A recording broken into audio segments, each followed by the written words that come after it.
Yeah, guy. What you do? What you do? It's your new boy Lord West, guys. Salam alaikum. Dal jàmm sur ma chaîne YouTube West Show TV comme niñ koy faral di defee chaque fois. nee naa la ñoo ngi ñëw pour sukki leen ginaar bu neene ci kaafam day bëgg a bëgg xajuñu ci seen combat bu ñu nag yéen foog ñëpp dañu jegi leen di gën a. ok gars yi te dañuy ñëw wax si li nga xam ni moom moo di Akhlou Brick tout récemment on a vu beneen genre Akhlou Brick te dinañ si gën a développé balaa ñuy génne li nga xam ni moom moo di néegu góor bi nga xam ni pour man si dernier son yi nga xam ni génne nañ ko néegu góor moo gën a am li nga xam ni moom moo di succès mais néegu góor bii nii ça a arrangé li nga xam ni moom moo di Akhlou Brick wala arrangé wu ñu tey loolu mooy nekk li nga xam ni moom moo di débat bi man moom comme ni ma nga waxee bu fekkee kii la pique je vais laisser ça avec li nga xam moom moo di ñoom Malathion décortiquer li nga xam ni moo di son bi je vais laisser ça ak li nga xam moom moo di Malathion ay ñoom MBD man damay concentré wu un peu si li nga xam ni moom moo di aspect bi lan moo waral lii conséquences yi démb tey ak suba lan la mën a jur tey foofu la ñu ñëwee ko mais balaa ñuy commencé li nga xam ni moo di vidéo bi je voudrais vous présenter benn artiste boo xam ni mu ngi tudd One Nation One Nation dafa nar a génne li nga xam ni mel ni moo di projet mu ngi ko defee li nga xam ni moom moo di Reptile One Nation génne na li nga xam moom moo di premier clip projet bi mu ngi ko defee kan Top Boy mais boo xoolee clip bi liñ si frais ak li nga xam ni qualité bi nga xam vidéo bi joxe na ko pas extraordinaire mais aussi tamit ça mérite plus de vues quoi mooy maanaam nit ñi war nañ xool li nga xam ni moom moo di vidéo boobu noonu après si laa def li nga xam moom moo di benn recherche et j'ai vu que ni le produit ki def li nga xam ni moom moo di clip bi ak ki nga xam ni moom la defal featuring perte ñu seen temps sax promouvoir li nga xam ni moom moo di son boobu mooy maanaam benn dafa ñu si benn genre post si Instagram wala si yeneen niveau yi nga xam ne dina mën a may doole li nga xam moo di projet boobu tey jii man su ma defee li nga xam moom moo di vidéo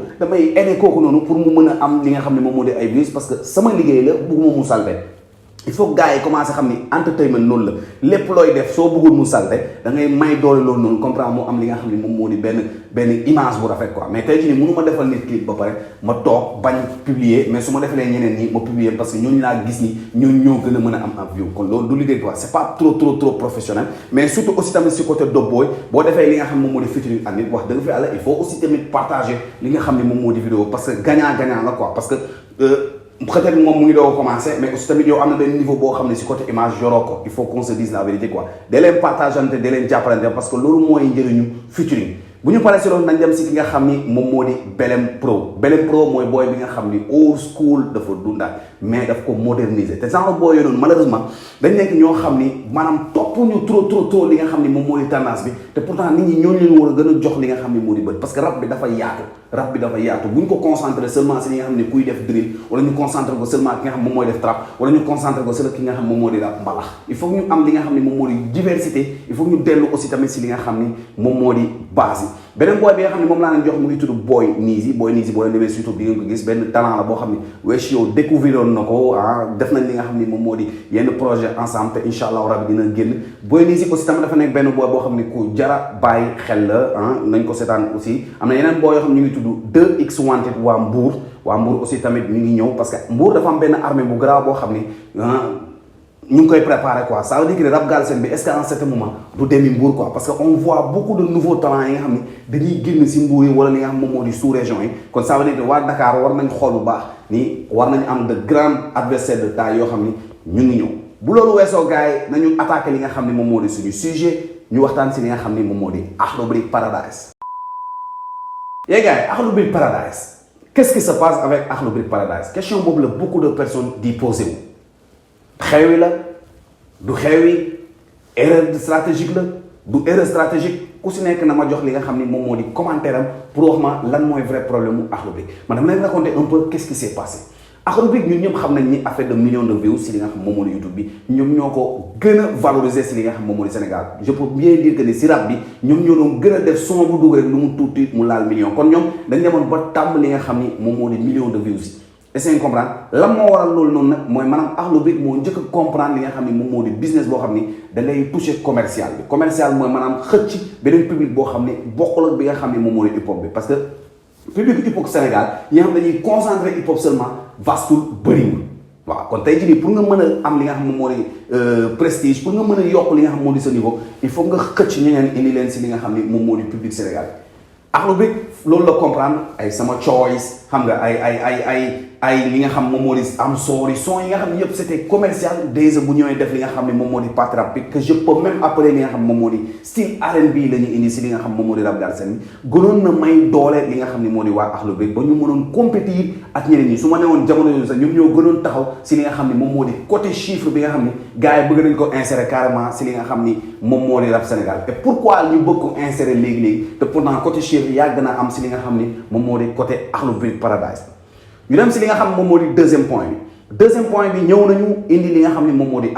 album boobu noonu ak Corona album boobu noonu dafa xaw a am li nga xam moom moo di benn chute parce que tey jii nii bu stratégiquement parlant boo préparé li nga xam ne moom moo di sa album il faut nga dawal li nga xam moom moo di promotion yi su ma nee promotion da ngay génnee ay clip da ngay def ay concert da ngay fexe tout ba nit ñi mën ko streamer malheureusement si côté stream amul woon doole noonu parce que y avait pas beaucoup de promo concert malheureusement y avait Corona bi nga xam ni kale na li nga xam ni moom moo di Akhlou Brick mais aussi tamit li nga xam ni moom moo di côté clip on en a pas vu beaucoup si li nga xam ni moom moo di album boobu noonu dañu découragé wala découragé wuñu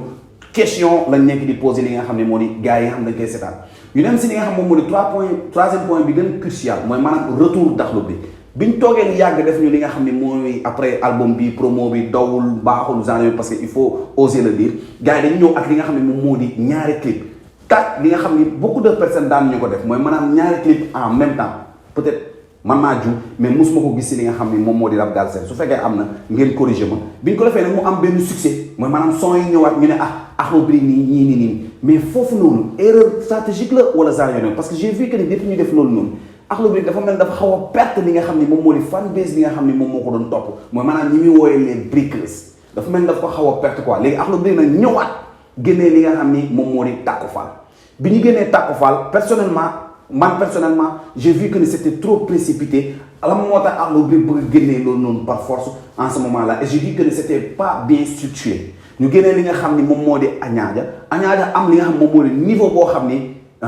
gën na sut li nga xam ni moo di Taku Fall mais tout en vous rappelant que ne Akhlou Brick ba léegi nekkul si li nga xam ni moom moo di zone de confort zone bi nga xam ni moom moo tax muy jaay Akhlou Brick nag ñëw génnee li nga xam ne moom moo di beneen son boo xam ne dafa tudd Néegu Góor man personnellement Néegu Góor daf ma dugg carrément Néegu Góor je peux dire que ni dernier son yi nga xam ne Akhlou Brick génne nañ ko album bi yëpp Néegu Góor mooy son bi nga xam ne moo gën a expressif son bi nga xam ne moo gën a dugg li nga xam moom moo di population Sénégal bi son boo xam ne moo gën a neex man personnellement là y a d'autres personnes yoo xam ne dañu naan bii la gën a bind mais man côté lépp laay wax wa kon tey jii bu génnee son boobu noonu ñu gis ni carrément ni dernièrement Taku Fall amul li nga xam moo di nombre de vues yi nga xam ni Akhlou Brick moom la doon am mu ñëw indi li nga xam moo di Añaaja te même amul li nga xam moom moo di nombre de vues yi nga xam moom la am mu ñëw indi aussi li nga xam son bi gën a dóob mu ñëw am aussi tamit peu bii nii te vraiment ça mérite pas son bii nii mérite na am li nga xam moo di plus de 2 millions de vues parce que dafa bokk si li nga xam ne moo di moment retour li nga xam ne moom moo di Akhlou Brick war na ko am quoi léegi la demande bi ñuy posé wu mooy Akhlou Brick mën nañu rap trop loolu kenn lam-laamee ko mais est-ce que Akhlou Brick war na concentré wu si li nga xam ne moo di wane ni mën na rap parce qu'il n'a plus rien à prouver est-ce que warul commencer dugg si li nga xam mooy fa mu newoon mooy maanaam public boobu noonu nga xam ni moom la yoon public boobu noonu dañ ko daw wala dawuñu ko loolu moo nekk li nga xam ne moom moo di question du jour posé leen si li nga xam ne moo di seen débat on va essayer de débattre ñu may doole li nga xam ne moom moo di Akhlou Brick parce que am na place si li nga xam ne moo di guerre bi ils sont bien retournés son bi nii toll naag niveau son yi fi génn yëpp di lëmbee li nga xam ne moom moo di Sénégal mooy li nga xam ne moom moo di Néegu Dóor day compétir ak yi nga xam ne moom moo di yeneen son yi en tout cas gars yi loolu moo nekkoon li nga xam ne moom moo di vidéo bi shout out ak beatmaker bi nga xam ne moom moo di Wizy Yap liggéey na liggéey bu dóob si li nga xam ne moom moo di beat bi ñu wax aussi tamit li nga xam ne moom moo di World Wide li nga xam moo di directed ñoom ñoo directed li nga xam ne moom moo di vidéo bi aussi tamit qualité vidéo Akhlou Brick ñoo xam nañ ni carrément chaque fois au top en tout cas gars yi loolu moo nekkoon li nga xam ne moom moo di vidéo bi ñu jox na daje si beneen vidéo Lord West la woon ak yéen pa. Y'a que nous qui pouvons faire ça, vous pouvez pas. Bande de cons et de l'obsa, face à nous t'es pas star. Au lieu de nous, n'est pas vu jogger, nous n'y a osé, et so osé. M'zak racine, nous dit dosé, d'accord le job, qu'on d'une coulée. Y'a que nous qui pouvons faire ça, vous